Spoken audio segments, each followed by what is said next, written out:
창세기 4장 11, 12절. 땅이 그 입을 벌려 내 손에서부터 내 아우의 피를 받았은즉 내가 땅에서 저주를 받으리니 내가 밭을 갈아도 땅이 다시는 그 효력을 내게 주지 아니할 것이요 나는 땅에서 피하여 유리하는 자가 되리라. 우리는 계속해서 지금 가인에 대한 내용들을 몇 주 지금 공부를 하고 있습니다. 제가 오면서 어떤 생각이 드냐면 우리 목사님들이 히브리어 헬라를 공부하면 설교로부터요 진짜 설교로부터 자유함을 얻을 수가 있어요. 저는 지금까지 제가 가인과 아벨에 대한 내용을 설명을 했지만 매주 똑같은 얘기를 한 번도 한 적이 없어요. 그런데도 무궁무진해요. 그냥 가인과 아벨이라는 이름만 풀어서 설교를 해도 성경 전체에서 연관된 설교를 30분, 40분, 1시간도 할 수 있어요. 그래서 저랑 같이 배우는 내용들을 통해서 히브리어 헬라어로는 제가 문법을 가르치지는 않잖아요. 히브리어 헬라어를 가르치는 목적 중에 하나는 딱 하나예요. 그 단어의 의미가 뭐냐? 제일 중요해요. 여기서 이제 조금 있다가 우리가 죄벌이라든지 땅이라든지 이런 공부를 할 거거든요. 근데 그 단어와 연관된 성경 구절을 찾잖아요. 그러면은 몇 시간도 할 수 있어요, 사실은요. 우리가 거룩이라는 단어 한 단어만 공부를 해도 거룩이 어디에 어떻게 누구에게 사용이 되었는가를 설명을 하면 창세기부터 요한계시록에 이르기까지 거룩 하나를 가지고 2시간 설교해도요 차고 넘쳐요. 정말 죄나 의라는 단어를 가지고 설명을 할 때 성경이 말하는 죄와 의의 의미를 알아야 되는데 우리는 죄, 의 하면 사전적이고 문자적인 의미로만 접근을 한단 말이에요. 우리가 상식적으로 알고 있는 사회법, 시민법, 도덕법, 윤리, 법이 정해놓은 규정, 규례 요 수준에서 성경을 접근하면 절대로 성경이 말하는 죄와 의, 거룩, 순결, 성결이라는 단어를 알 수가 없습니다. 그래서 히브리어 헬라어 공부가 너무나 중요한 거예요. 그런데 제가 신학교, 대학교나 대학원, 심지어는 이제 유학까지 갔다 오면서 이 히브리어 헬라어에 공부를 한다면 문법으로만 접근을 하는 거예요. 문법은요, 공부할 필요가 없어요. 왜요? 너무 완벽하게 해놓은 책이 있어요. 그냥 그 책만 보면 돼요. 우리는 문법을 가리키는 게 아니잖아요. 한국 사람이 영어를 왜 못하는지 아세요? 문법만 공부해서 그래요. 영어를 하는 이유가 뭐예요? 말하고 듣고 쓰려고. 근데 우리는 말하는 걸 배운 적이 없어요. 듣는 걸 배운 적이 없어요. 영어를 쓰는 거를 배운 적이 없어요. 뭐만 공부해요? 문법만 공부하는 거예요. 그러다 보니까 문법은 잘해. 근데 뭐 하지 못해요? 말할 수가 없어. 들을 수도 없어. 편지도 못 쓴다니까요. 문법만 공부하니까. 히브리어 헬라어도요, 문법 공부하면 안 돼요. 그건 기본적으로, 기초적으로 어느 정도 배워야 되겠지만 그 문법을 완벽하게 설명해 놓은 창세기부터 요한계시록까지 완벽하게 해 놓은 책이 있어요. 우리는 그거 사서 보면 돼요. 그리고 문법도 뭐가 필요하냐? 진행이냐? 완료냐? 현재냐? 미래냐? 이 정도면 끝나. 이건 다 하는 거잖아요. 뭘 알아야 돼요? 성경이 말하는 그 단어의 의미, 뜻. 그 성경이 말하는 뜻의 의미를 알아야 돼요. 그래서 저는 성경에서 말하는 중요한 단어들을 표현할 때 성경적 의미라는 표현을 쓰는 거예요. 세상이 말하는 사전적이고 문자적인 의미가 아니라 그건 1차적으로 중요하지만 그거보다 더 중요한 거는 이 중요한 단어가 성경에서는 어떤 의미로 쓰였느냐가 너무나 중요한 거예요. 그거를 찾으려면 히브리어 헬라의 기본적인 공부를 해나가는 겁니다. 지금 이 시간에 그러한 공부를 하는 시간이에요. 그래서 우리 마음속에 어떤 의미가 있냐면 한 중요한 단어가 있다? 그러면 사전적이고 문자적인 의미 1차적으로 두 번째 이 단어가 성경에서는 어떤 의미로 사용이 되었는가 이게 중요한 거예요. 이 두 가지의 의미를 깨닫고 성경을 접근하면 성경이 말하는 내용을 보다 더 깊이 이해할 수가 있습니다. 지금 여기의 내용을 보면 가인이 하나님 앞에 범죄를 했고 그 범죄로 말미암아 하나님이 가인을 저주를 합니다. 여기서 저주를 받으니 할 때 그럼 저주를 받는다는 게 무슨 의미일까? 접근해보세요. 우리는 너 저주받아라, 지옥이나 가라, 이 정도의 의미라고 생각하지만 히브리어의 의미는 뭐예요? 제지하다, 묶다, 가까이 오지 못하게 하다, 금지하다는 거예요. 이거는 누구에게 먼저 저주했어요? 가인 전에 창세기에 보면 뱀이 유혹을 했죠. 그래서 뱀을 저주할 때 요 아라르라는 저주를 받으리라 라는 단어로 설명을 하는 거예요. 그러니까 저주라는 거는 그냥 우리가 저주의 의미 이런 표현보다는 뭐예요? 뭔가를 묶어버리는 거예요. 금지하게 하는 거예요. 가까이 오지 못하게 하는 거예요. 이런 것들이 저주의 의미예요. 예전에 설명을 해가지고 더 깊이 설명을 좀 들었는데 이 저주를 받는다는 게 지금 뱀에게도 적용이 됐지만 지금 가인에게도 저주를 했어요. 근데 뭘 저주했어요? 가인이 동생을 죽임으로 말미암아 뭐가 저주받았어요? 땅이 저주를 받았다는 거예요. 하나님께서 아담과 하와가 범죄할 때 아담의 범죄로 말미암아 하나님이 뭘 저주했어요? 땅을 저주했다니까요. 왜 땅을 저주했어요? 아담의 근본은 어디예요? 땅이란 말이에요. 아파르, 아담아 이런 땅이란 말이에요. 그러니까 땅이 저주를 받으니까 소출을 뭐예요? 못하는 거예요. 아담이 범죄로 땅이 저주를 받아서 원래는 그냥 씨만 씹으면 30배, 60배, 100배야.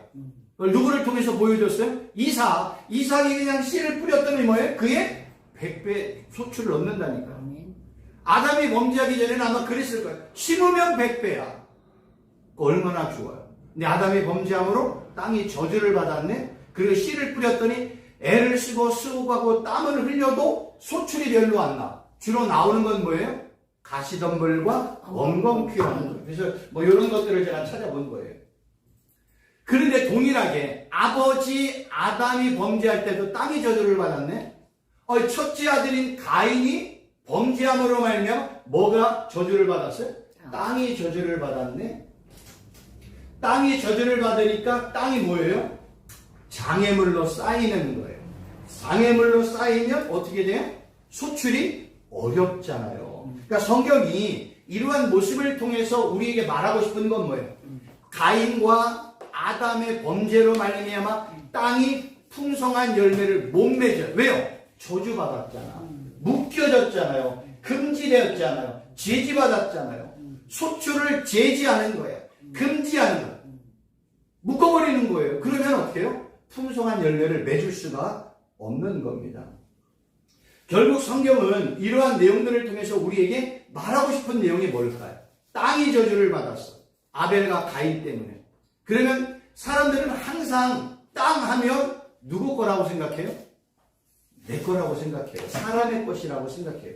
근데 성경에 보면 땅의 주인이 있어요. 누구예요? 하나님이란 말이에요.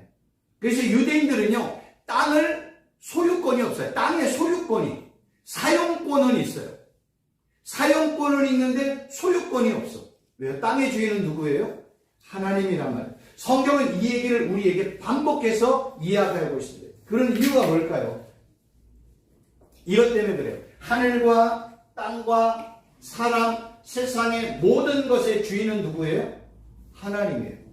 그럼 이 세상의 모든 만물은 누구의 뜻대로 움직여요? 하나님의 뜻대로 섭리로 움직인단 말이에요. 이걸 얼마나 우리가 인정하느냐에 따라서 우리의 삶의 모습이 완전히 바뀌어집니다. 근데 사람들은 뭐예요? 항상 착각하며 살아요. 왜요? 내가 노력하고 수고하고 애쓰고 땀을 흘리고 밤잠 자지 아니하면 나는 땅으로부터 많은 것을 얻을 수 있다고 생각을 합니다. 근데 성경은 뭐라 그래요? 아무리 밤잠 자지 아니하고 100일, 1000일, 만일 일해도 하나님이 땅에 소출을 허락하지 아니하면 땅은 열매를 맺을 수 없다.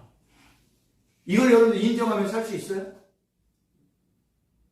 여러분, 이 단순한 진리를 인정하느냐 못하느냐에 따라서 우리의 모든 생각이나 태도나 사역이나 우리의 삶의 전반적인 모든 것들이 영향을 끼치는 거 알고 계세요? 내가 하는 모든 일들이 내가 하면 잘 될 것 같다? 안 돼. 누가 허락해 주셔야 돼? 하나님이 허락하고 하나님이 축복하고 하나님이 길을 열어주셔야 된다니까요. 그러니까 성도의 삶, 사역자의 삶, 목사님들, 전도사님의 삶은 내가 길을 개척하고 내가 뭔가를 애쓰고 내가 수고해서 뭔가를 개척해 나가는 개척 정신이 사역자에게는 있으면 안 된다니까요. 개척도 내가 하는 게 아니에요. 사역도 내가 하는 게 아니에요. 그 모든 것의 진짜 주인은 누구예요? 하나님이잖아요. 하나님이기 때문에 내가 개척을 하고 사역을 하고 길을 열고 어떠한 일들을 해나갈 때 우리는 제일 먼저 누구로부터 허락을 받아야 돼요? 만군의 여호와 하나님, 전능자이신 여호와 하나님의 허락을 받고 하는 거예요. 여러분, 소명도요, 하나님이 저나 우리 목사님들에게 내가 너를 나의 종으로 불렀다라는 나의 확신, 이런 하나님의 은혜가 있어야 시작이 되잖아요. 내가 하고 싶어서 사역하고 내가 하고 싶어서 일하고 내가 하고 싶어서 뭔가를 하는 거는 그건 나의 일이에요. 하나님의 일은 하나님이 허락해 주시고 하나님이 나를 양육해 주시고 하나님이 나의 앞길을 열어주시고 하나님이 내가 사역할 사역지에 나를 꽂아주시고 사역할 수 있는 지경을 넓혀주시는 거예요. 근데 우리 마음에는 뭐가 들어왔냐면 이런 큰 미국의 사고방식, 합리주의, 이러한 사고방식이 우리에게 들어옴으로 말미암아 우리는 하나님에 대한 것들을 사라지고 뭐예요? 야, 비전 가지면 돼. 기도하면 비전도 생겨. 야, 너가 해야 될 어떤 거 네가 믿고 나아가. 하나님이 역사하지 않으면 아무것도 안 되는데 우리는 너무나 거기에 익숙해 버렸단 말이에요. 그러니까 세상적인 가치관, 그런 것들이 뭘로 들어왔어요? 자기관리, 리더십, 인간관계로 이런 것들로 왔다니까요. 그래서 제가 지난 시간에 이러한 것들을 제가 심취해가지고 얼마나 많이 읽었는지 몰라요. 리더십, 자기관리, 인간관계, 100억 부자가 되는 방법, 돈 버는 방법, 철학. 그래서 뭐 아주 유명한 뭐예요? 그 에디슨이 만든 그 회사의 그 회장이라는 유명한 그 미국의 유명한 그런 회장들의 책들이 많이 나왔거든요. 그러한 책들을 엄청나게 많이 읽었어요. 자기관리론, 리더십 이런 것들을 읽었단 말이에요. 그런데 우리 하나님의 믿는 하나님의 종들은요, 그것 가지고 사는 게 아니에요. 우리는 리더십 가지고 자기관리로 사는 게 아니라니까요. 우리는 뭘로 살아야 돼요? 하나님의 말씀에 순종하면 되는 거예요. 그러니까 하나님의 말씀에 순종하며 사는 것이 하나님의 종들, 하나님의 사역자들이 가야 될 길이라는 거예요. 근데 어디서부터 멈춰요? 여기서부터 멈추는 거예요. 세상의 모든 거는 사람의 것이야. 내가 가고 싶은 거는 내가 해야 돼. 내가 소유한 이거 다 내 거야. 땅도 내 거야. 아니라는 거예요. 성경은 다 누구 거래요? 그건 하나님의 것이래요. 모든 것의 주인은 하나님이세요. 성경은요, 내 생명의 주인도 누구래요? 하나님이라는 거예요. 그래서 건강을 지키는 것도 누가 지켜주셔야 돼요? 내가 지켜야 되는 게 아니라 하나님이 지켜주셔야 된다니까. 그런데 우리는 뭐예요? well-being, well-dying 이런 것들 때문에 막 좋은 것 먹어도요, 하나님이 거두어 가시면 끝이라니까요. 그렇다고 내 몸을 망가지게 하라는 뜻은 아니에요. 우리가 일상생활을 통해서 내가 해야 될 모든 부분들은 내가 충성스럽게 감당할 부분들이 있단 말이에요. 나를 막 해하고 해치는 것을 먹어서 내 몸을 상하게 하지 않는 이상 나의 모든 생명의 주관자는 누구라고요? 하나님이라고요. 이것이 정립이 되어지면 우리의 눈은요, 완전히 달라진다니까요. 그러면 제일 먼저 사역의 길, 하나님 앞에 내가 가야 될 모든 길들 어떻게 해야 돼요? 하나님, 나 어떻게 해요? 하나님, 나 무엇 해야 돼요? 하나님, 내 길을 열어주세요. 하나님, 나를 축복해. 이게 다 하나님과 연관되어 된다니까. 이러한 기본적인 것에 변화가 일어나면 사역의 변화, 삶의 변화, 언어의 변화, 생각의 변화, 태도의 변화, 가치관의 변화, 목회 철학의 변화가 다 이루어지는 거예요. 다 바뀌어지는 거예요. 모든 것은 다 누구 거다? 하나님의 것이다. 성경에 그러잖아요. 내가 아무리 미래를 계획하고 내가 아무리 미래를 준비한다 할지라도 나의 한 걸음 한 걸음 한 걸음을 인도하시는 분은 누구다? 하나님이시다.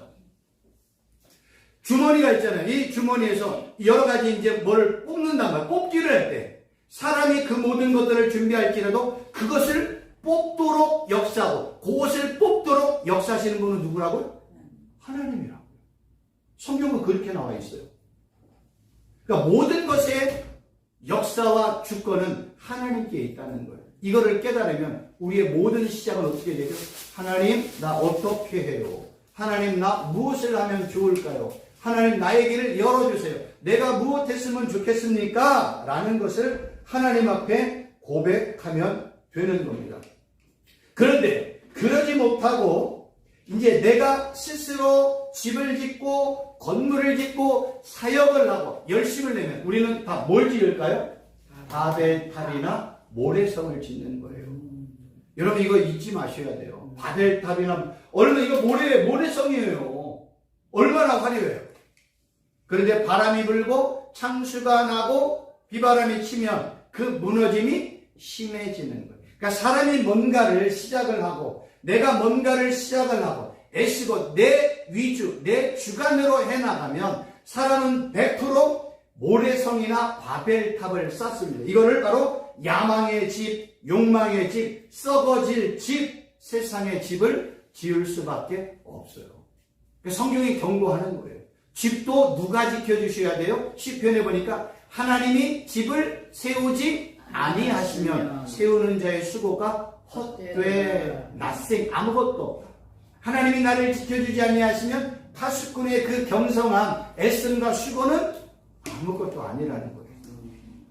그러니까 이러한 것들을 우리가 알아야 돼요. 이걸 우리가 뭘 통해서 알아요? 욥을 통해서 알잖아요. 악한 사단이 하나님 앞에 잠수할 때 하나님이 욥의 자녀들과 가정과 논과 밥과 그 집 산울타리로 하나님이 보호해 주시니까 욥이 장성하고 부유한 자가 되는 것 아니겠습니까? 이렇게 고백하잖아요. 사단도 아는 거예요. 우리 가정, 나의 사역지, 우리 교회, 나의 모든 일거수일투족, 일터와 사업장 모든 것들은 누가 지켜주셔야 돼요?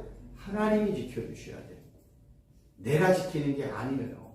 하나님이 지켜주시면 그 지킴은 완벽합니다. 그런데 사람들은 뭐예요? 하나님을 지키고자는 항상 뭐예요? 모래성이나 바벨탑을 먼저 쌓으려고 한다는 거예요. 하나님께서 이 아담이나 가인을 통해서 반복해서 강조하는 건 뭐예요? 땅의 주인은 누구야? 하나님. 땅의 소출은 누가 주는 거야? 하나님. 그럼 인간이 하나님 앞에 범죄하면 땅은 소출이 없어. 가시덤불과 엉겅퀴야. 이게 강조하는 거예요. 그러니까 하나님은 소출을 주시고 100배의 축복을 주시고 하나님이 열매를 맺게 해주셔야 땅의 소출을 얻을 수 있는 거예요. 그거를 지금 아벨과 가인과 아담의 이야기를 통해서 땅의 저주의 이야기를 하는 거예요. 그럼 이 저주를 풀려지게 하시는 분은 뭐예요? 풀리리라. 누가 하는 거예요? 하나님이 하신다니까요. 땅의 저주가 풀어져야 돼. 땅의 저주가 회복이 되어야 돼. 땅의 소출을 맺어야 돼. 누가 역사해야 돼요? 하나님이 역사하셔야 되는 겁니다. 그러니까 이러한 일들이 너무나 가인에게 가혹하니까 가인이 창세기 4장 13절에서 이렇게 얘기합니다. 가인이 여호와께 아뢰다. 내 죄벌 지기가 너무 무겁습니다. 죄의 벌. 이게 죄벌이라는 게 뭘까요? 불법, 부정, 죄악이에요. 근데 항상 히브리어는 뭐가 있다고 해서 뿌리, 어근이 있잖아요. 이 죄벌의 히브리어는 아온인데 이거의 뿌리는 아바야. 그러니까 죄벌의 뜻은 뭐예요? 구부리다, 죄짓다, 정도를 벗어나다, 길을 잃다, 잘못 인도되다, 방황하게 되다. 그러니까 성경이 죄벌이라는 건 뭐예요? 정도에서 벗어난 게 그게 벌이야. 우리가 진리를 향해서 걸어가는 건 뭐예요? 하나님의 축복이에요. 근데 이 정도에서 이렇게 벗어나면 그게 뭐예요? 그게 죄고 죄의 벌이에요. 근데 이 죄벌이라는 이 아온이라는 단어가 무엇과 연관이 되어 사용이 되었냐면 하나님 경외하기를 패하는 것, 또 영적인 가능, 영적 가능은 우상 숭배잖아요. 그러니까 하나님을 경외해야 될 자가 우상을 숭배. 이게 뭐예요? 그게 죄의 벌이에요. 여러분, 예수를 믿는 사람들이, 예수를 믿는 사람들이 정도에서 벗어나 세상을 사랑해서 육신의 정욕, 안목의 정욕, 이생의 자랑을 쫓아나가. 이게 뭐예요? 그게 벌이에요, 벌. 우리는 세상에 나가서 향락과 즐거움과 이런 것들을 하잖아요. 그게 벌이라니까요. 그러니까 정도에서 벗어난 것, 진리에서 벗어난 것, 말씀에서 벗어난 것, 표대이신 예수님에게서 벗어난 이게 죄예요. 그리고 그게 죄의 벌이에요. 그러니까 성경은 죄의 벌을 이런 식으로 우리에게 설명하고 있다니까요. 내가 세상에 갔다가 하나님께 왔다 이렇게 갈팡질팡 양다리를 걸치고 있는 게 뭐예요? 이게 죄예요. 죄이기도 하지만 뭐예요? 죄의 벌이기도 하다니까요. 예수 믿는 사람은 예수님만 꼭 붙잡고 사는 게 복이에요. 근데 예수님 붙잡고 세상 붙잡고 예수님 사랑하고 세상 사랑하고 왔다 갔다 하는 건 뭐예요? 그게 죄예요. 죄의 뜻이에요. 그리고 죄의 벌이기도 해요. 그러니까 죄와 죄의 벌은 같은 의미라니까요. 근데 문제는 있어요. 이렇게 죄와 죄의 벌 가운데 사는 사람의 마지막은 뭘로 끝나요? 사망, 심판, 멸망으로 끝난단 말이에요.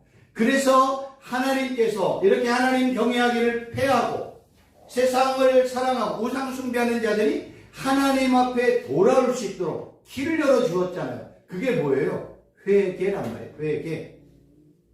회개라는 단어는요, 히브리에 두 개의 단어가 있대요. 하나는 나함, 하나는 슈브예요. 나함이라는 단어는 뭐예요? 하나님의 후회하심의 요 단어가 쓰였어요. 또 하나 슈브는 인간의 회개의 요 단어가 사용이 됐다는 거예요. 그러니까 이렇게 요거는 인간에게 사용이 됐고 나함은 하나님에게 사용이 되었어요. 그래서 성경은 이 나함이라는 단어가 후회하다, 위로하다. 그러면 하나님이 후회하다, 하나님이 회개하다. 말이 좀 이상하잖아요. 근데 성경에 보면 하나님의 후회하심, 하나님의 뉘우치심 이런 단어는 다 똑같은 단어예요. 이런 단어가 왜 있을까? 성경에는 하나님이 뭔가를 하시고 후회하셨대, 돌이키셨대. 하나님에게는 실수가 있나요? 없어요. 완벽해요. 완전해요.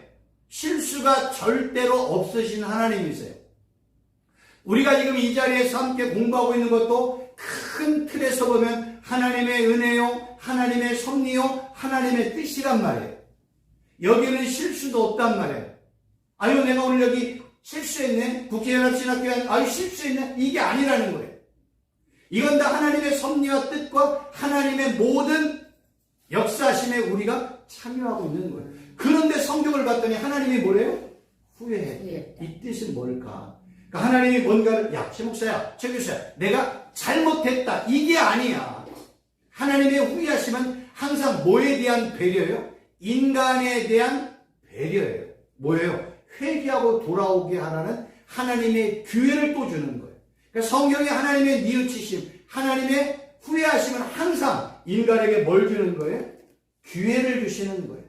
회개할 기회, 하나님께로 돌아올 기회, 이런 기회를 하나님이 계속해서 제공할 때 그때 하나님의 후회하심, 하나님의 그런 뉘우치심 이러한 단어의 표현을 사용하고 있다는 거예요. 그럼 슈보라는 단어는 뭐예요? 인간의 회복, 회개. 그 헬라어도 봐도 회개라는 단어가 메타노에예요. 마음을 바꾸다, 회심하다, 받아들이다, 감정을 바꾸다, 결이나 의사를 바꾸다. 그러니까 회개라는 건 뭐냐면 내가 가고 있는 이 길이 잘못된 길이네, 세상의 길이네, 사망의 길이네, 육신의 길이네, 심판의 길이네. 나 이 길 돌이킬 거야 해서 방향을 돌이키는 거예요. 회개. 내 마음과 의지를 돌이키는 거예요. 이게 회개. 그래서 이 메타노에오라는 회개라는 헬라어 단어가 결이나 의사를 바꾸다, 감정을 바꾸다, 마음을 바꾸다 이런 표현을 쓰는 거예요. 내 마음을 바꾸고 내 의지를 바꾸고 내 마음에 회심을 해서 내가 세상 사랑하던 것을 이제 누구를 사랑해? 예수님 사랑하는 것, 이거를 회개라는 거예요. 내가 세상을 쫓아가다가 이제 내가 예수님만 사랑하고 예수님만 쫓아갈 거야. 세상이 나의 전부였는데 이신 예수님이 나의 전부야. 이렇게 마음을 바꾸고 의지의 결단을 해서 돌이키는 것, 그거를 성경은 회개라고 이야기하는 거예요. 이 회개는 뭐예요? 구약이나 신약이나 동일해요. 죄를 먹이고 하나님과 예수님께 돌이키는 것, 이게 회개입니다. 그런데 문제는 회개하지 아니하시면 하나님이 어때요? 쫓아내는 거예요. 그래서 가인이 그러잖아요. 나를 쫓아내시오면 갈 데가 없는 거예요. 나를 쫓아내시오면, 가인이 하나님 앞에 그런 거예요. 나를 쫓아낸다. 그건 뭐예요? 쫓아내다, 몰아내다, 추방하는 거예요. 야, 나가! 그 의미도 있지만 뭐예요? 인연을 끊다, 이혼을 하라. 그러니까 지금 하나님이 가인을 지금 쫓아내잖아요. 근데 가인님은 하나님이 나를 쫓아내시면, 나를 추방하면 나는 갈 데가 없습니다. 이 의미도 있지만, 이 추방이라는, 쫓아낸다라는 이 가라시라는 단어의 의미는 뭐도 있어요? 끊어내다, 이혼을 하다는 거예요. 하나님이 나를 끊어내면, 하나님이 나와 이혼하면 나는 갈 데가 없습니다. 그 얘기하는 거예요. 하나님과의 인연이 끊어지면 하나님이 나를 세상을 사랑한 탐자, 탐욕자로 생각해서 나를 이혼시키면 나는 갈 데가 없습니다. 사람이 사는 거는 누구와 함께 살아야 돼요? 신랑의 집에서 살아가야 되는 거예요. 그러니까 성경이 고아, 과부, 나그네를 표현할 때는요, 고아는 누구를 이야기해요? 부모가 없는 자, 아버지가 없는 자가 고아예요. 근데 성경은 고아를 얘기할 때 사전적이고 문자적인 의미로 표현할 때는 부모가 없고 아버지나 어머니가 없는 자를 고아라고 얘기해요. 성경은 고아를 누구를 얘기해요? 만군의 여호와 하나님이 없는 자가 뭐예요? 그게 고아예요. 그러니까 고아의 의미도 이중적이에요. 과부는 누구예요? 남편이 없는 게 과부네. 그러니까 성경에 과부는 누구를 얘기해요? 또 남편이신 하나님, 신랑이신 예수님이 없는 게 과부라니까요. 나그네는 뭐예요? 집을 떠난 자야. 성경에서 집은 항상 뭘 얘기해요? 본향, 하나님의 나라, 새하늘과 새 땅, 아버지의 집을 이야기하는 거예요. 그러니까 집을 떠난 자가 나그네야. 그러면 신부에게 있어서는 제일 좋은 게 어디예요? 남편 집에서 남편과 함께 사는 거예요. 그게 과부가 사는 길이요, 나그네가 사는 길이요. 고아는 뭐예요? 아버지 집에 가는 거예요. 근데 이런 의미를 잘못 이해해가지고 그냥 사전적이고 문자적인 의미로 이해를 해가지고 그냥 고아원 많이 지었다. 잘한 건 맞아요.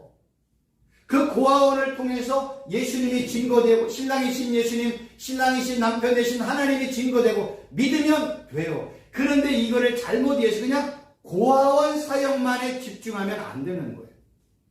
이 땅의 고아를 통해서 진짜 신랑과 남편이신 하나님과 예수님을 믿게 하는 거예요. 집이 없는 사람들에게 그냥 육신의 집 만들어주는, 홈리스 있는 사람들에게 집 지어주는 그 사역이 메인이 되면 안 되는 거예요. 집 없는 건 뭐가 없는 거예요? 아버지의 집, 새하늘과 새 땅, 하나님의 나라가 없는 거예요.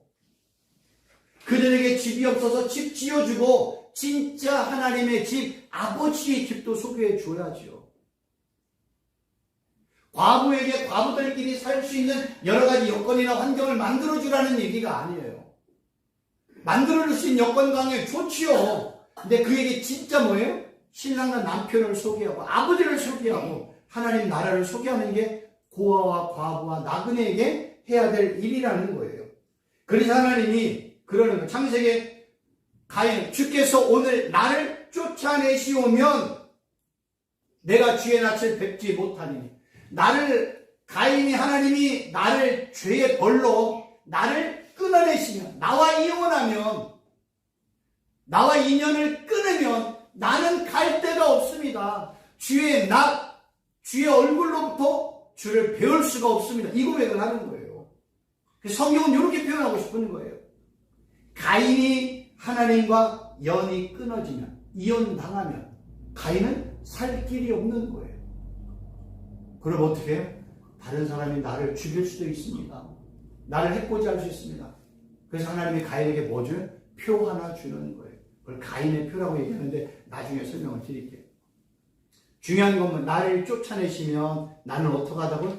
땅을 피하며 유리하는 자가 돼요. 이제 중요한 건 뭐예요? 주께서 나를 쫓아내시면 내가 누구를 못 봐요? 주의 낯을 뵙지 못하오리니. 여러분 성경에서 낯 하는 것 얼굴을 이야기하는 얼굴, 파니임이라는 단어를 쓰는데 이 얼굴이라는 단어, 낯이라는 단어가 전치사와 함께 쓰면 뭐뭐 앞에서, 뭐뭐 그냥 하나님의 면전 앞에서. 동사로 쓰이면 뭐예요? 얼굴을 피하다, 얼굴을 대고 엎드리다, 얼굴을 돌리다, 얼굴을 바라본. 내가 하나님의 낯을 피한다는 것, 하나님의 얼굴을 피한다는 건 뭐예요? 하나님의 얼굴을 내가 뭐예요? 바라볼 수 없는 것. 성경에는 그 얘기를 하고 있는 거예요. 성경에서 복이라는 건 뭐냐면 내가 하나님의 얼굴을 바라보는 거예요. 이게 복이에요. 성경에서 항상 얼굴은 뭘 표현해? 은혜, 자비, 축복을 위해서 하나님 나에게 얼굴 비춰주세요. 이건 하나님의 은혜가 임하고 하나님의 자비가 임하고 하나님의 축복이 임하는 거예요. 그래서 여기서 가인이 내가 주의 얼굴을 뵙지 못하오면 이건 뭐예요? 하나님의 은혜가 사라지고 하나님의 자비와 축복이 사라지면 나는 뭐예요? 살 방법이 없는 거예요. 그래서 이 얼굴이라는 단어는 은혜, 자비를 뜻하는 거예요. 그래서 성도는 복 받으려면 누구를 바라봐요? 하나님의 얼굴을 바라봐야 돼요. 그런데 가인처럼 하나님 앞에 죄를 범하면 하나님도 가인을 쳐다보고 가인도 하나님을 바라보는 쌍방이 보는 거예요. 근데 가인이 죄를 회개하지 않으면 하나님의 얼굴을 어떻게 해요? 하나님의 얼굴을 외면하시며 하나님의 얼굴을 돌리시며 이렇게 되는 거예요. 하나님의 얼굴을 돌린다는 건 뭐예요? 너에게 뭐 주지 않겠다는 거예요? 은혜 베풀지 않아. 하나님의 자비가 없어. 하나님의 축복이 없어. 나 너 외면할 거야. 이 하나님의 외면이 무서운 거예요. 그래서 시편의 기자가 여호와여 나에게 여호와의 얼굴을 보여주십시오. 이 기도가 나오는 거예요. 나에게 여호와의 얼굴을 비춰주세요. 나에게 하나님의 자비와 은혜와 축복, 하나님의 임재를 좀 역사해 주세요. 이게 하나님의 얼굴을 죄인에게 돌리는 거예요. 인간이 하나님을 사랑하지 않고 우상을 숭배하면 인간이 또 얼굴을 뭐해? 돌리는 거예요. 하나님을 향하던 얼굴이 인간이 돌리면 누구를 바라봐요? 우상을 바라보는 거예요. 성경이 그렇게 표현해요. 하나님을 향하던 얼굴을 돌리면 사람들은 뭘 찾아요? 다른 신을 찾는 거예요. 우상을 찾는 거예요. 왜요? 믿고 의지할 비빌 언덕이 필요하니까. 그래서 하나님을 피해 다른 얼굴을 피하는 건 우상 숭배예요. 우상 숭배에 임하는 자는 뭐예요? 하나님의 저주와 심판과 멸망이 임하는 거예요. 그러니까 사람도 외면하고 하나님도 외면해. 제가 지난번에 얘기했잖아요. 사람도 외면하고 하나님도 외면해. 그럼 뭐만 보이는 거예요? 등만 마주친다니까 이렇게. 서로 이렇게 얼굴을 봐야 될 사람이 하나님도 외면해, 가인도 하나님을 외면해. 그럼 뭐예요? 등만 대고 사는 거예요. 이게 죄의 벌이라니까요. 그런데 문제가 하나 생기는 거예요. 성경에서 하나님 나에게 얼굴 보여주세요 하는데 하나님의 얼굴이 있다 없다? 없잖아요. 하나님의 얼굴 보신 분이 있어요? 구약 성경에? 없단 말이에요. 하나님 구약에 왜 못 봐요? 하나님은 영이십니다. 영인 하나님에게 얼굴이 없어요. 그런데 성경에 보면 사람들이 내가 주의 얼굴을 뵙나이다 이렇게 표현하는, 내가 주의 얼굴을 뵙나이다. 얼굴이 없는데 어떻게 돼? 그러니까 이 얼굴을 보여달라. 내가 얼굴을 보기를 원한다. 이런 건 뭐예요? 하나님의 임재를 내가 사모합니다 라는 뜻이에요. 얼굴도 없는데 어떻게 봐요? 하나님 나에게 임재해 주세요. 하나님의 은혜와 축복을 나에게 허락해 주세요. 나는 하나님의 축복이 없으면 이 광야 같은 세상에 살아갈 힘이 없습니다. 하나님 나에게 얼굴을 비춰주세요. 나에게 얼굴을 돌려주세요. 외면했던 그 얼굴 나에게 돌려주세요. 그게 다 그런 뜻이에요. 하나님에게 은혜 베풀어 주세요. 축복해 주세요. 임재해 주세요. 내 하나님의 임재를 방해하고 하나님의 얼굴을 돌리시는데 방해되는 게 뭐예요? 죄악이에요. 죄악. 그래서 이사야 59장 2절. 오직 너희 죄악이 너희와 너희 하나님 사이를 갈라놓았고 너희 죄가 그의 얼굴을 가리워서 너희에게서 듣지 아니하시게 하면. 그러니까 죄가 우리를 갈라내는 거예요. 죄가 하나님과 우리의 관계를 갈라내는 거예요. 이 죄의 무서움은 여기 있는 거예요. 하나님과 갈랐으면 안 돼요. 갈랐으면 이혼이라니까요. 어떻게 해야 돼요? 다시 회복해야 돼요. 그래서 갈라짐, 이혼이라는 표현과 더불어 가장 많이 표현되어지는 게 부부라는 뜻이고요. 하나, 일치, 한몸, 연합 이런 표현을 쓰는 거예요. 그래서 표범이 몸과 가죽을 우리가 분리할 수 없잖아요. 지금은 워낙 기술이 나해서 가죽과 이 몸뚱이를 구분할 수 있잖아요. 근데 성경이 말하는 건 뭐예요? 표범의 그 가죽에 점이 있잖아요. 그 점을 가죽으로 또 벗길 수 있어요? 없어요? 못 벗기는 거예요. 그렇게 연합. 사람의 몸에 뭘 둘렀어요? 띠를 둘렀단 말이에요. 그러니까 띠가 몸과 하나가 되듯이 표범의 가죽과 그 점이 하나이듯이 성경은요, 하나님과 우리 이스라엘 백성들, 예수님과 우리 교회와의 관계는 이런 연합, 일치, 하나, 한몸, 부부라는 표현을 가지고 설명을 하는 거예요. 그래서 성경의 부부에 관한 이야기, 몸과 지체에 관한 이야기, 하나, 한몸 이런 표현들을 많이 쓰는 이유가 다 이스라엘 백성들과 하나님과의 관계, 예수님과 교회와의 관계를 이런 식으로 설명을 하고 있는 거예요. 그러니까 이런 내용을 우리가 깨닫고 이해를 해야 성경이 우리에게 말하는 내용을 우리가 알 수 있는 거예요. 그래서 주의 얼굴을 내가 뵙지 못한다는 건 하나님의 임재가 없어. 그럼 나는 어떻게 해요? 공허해, 두려워, 불안해, 염려가 돼. 그래, 하나님 나에게 얼굴 비춰주세요. 여호와의 얼굴을 나에게 돌려주세요. 외면하지 마세요. 이런 기도를 통해서 하나님 앞에 나아가는 거예요. 우리는 가인의 모습을 통해서 뭘 배웠어요? 죄의 결과는 땅이 수출을 얻지 못하는 거라. 왜 땅의 수출을 얻지 못해? 땅의 수출은 누구로부터 와요? 하나님으로부터 오는 거라. 땅의 수출을 맺으려면 하나님의 축복이 있어야 되는 거라. 그렇다면 사역, 직영, 나의 모든 일거수일투족, 나의 일과 가정과 직장과 사업장과 미래와 진로와 나의 목회의 모든 과정은 누가 관여하시고 축복하시고 열어주셔야 된다? 만군의 여호와 하나님이 열어주시고 축복하시고 지경을 넓혀주셔야 되는구나. 이런 이야기를 성경은 창세기부터 우리에게 하고 있는 거다. 이 땅에 속해 있는 것은 내 것은 하나도 없구나. 내게 있다면 뭐가 있을까요? 죄뿐이 없어요. 나 행한 것 죄뿐이. 내가 수행할 거는 뭐뿐이 없어요? 죄뿐이 없어요. 그의 모든 것은 다 누구 거예요? 하나님의 거라는 거예요. 이 고백이 얼마나 분명하느냐에 따라서 나의 모든 삶과 사역과 모든 것들이 완벽하게 달라져요. 내가 지금 어려운 가운데 있다. 하나님, 내가 하나님 앞에 무슨 죄를 지었는? 하나님, 내가 죄를 짓지 않다면 이건 하나님의 무슨 뜻이 있나요? 우리가 기도하고 나가야 되는 이유가 있는 거예요. 그러니까 하나님은 항상 사람을 세울 때 뭐예요? 연단의 과정을 항상 우리를 연단하신다니까요. 초창기의 연단, 중간의 연단, 고차원적인 연단, 그런 연단이 있다니까요. 한 번 연단으로 끝이 아니에요. 하나님은 매 순간 우리를 연단하고 달아보세요. 왜요? 나를 장성한 하나님의 사람, 예수님의 장성한 분량에 이르기까지 나를 세워가시는 거예요. 나는 하나님의 수준으로, 예수님의 수준으로 나를 이끌어 가시길 계속해서 우리를 연단하고 연단하는 거예요. 그렇게 우리를 연단해 나가면서 하나님이 원하시는 수준으로 나를 이끌어 가시는 거예요. 그러니까 내 앞에서 고백은 뭐예요? 하나님 오늘도 나를 인도해 주세요. 이 고백. 하나님 오늘도 감사합니다. 이것도 하나님의 은혜입니다. 저것도 하나님의 은혜입니다. 이것도 하나님의 역사이십니다. 이것도 하나님이 하셨네요. 저것도 하나님이 하셨네요. 이런 고백만 하는 거예요. 근데 하나님이 사라지면 뭐가 들어요? 인본주의가 들어와요. 인간의 뜻, 인간의 계획, 인간의 길, 노력, 수고, 헌신, 이것만 강조하는 거예요. 이건 기본적으로 해야 될 일이지만 성도의 삶에 있어서, 사역자의 삶에 있어서 제일 중요한 건 뭐예요? 하나님, 하나님, 하나님, 예수님, 예수님, 예수님, 성령님, 성령님, 성령님, 이게 고백이 되어야 돼요. 이 고백을 하기가 쉽지가 않습니다.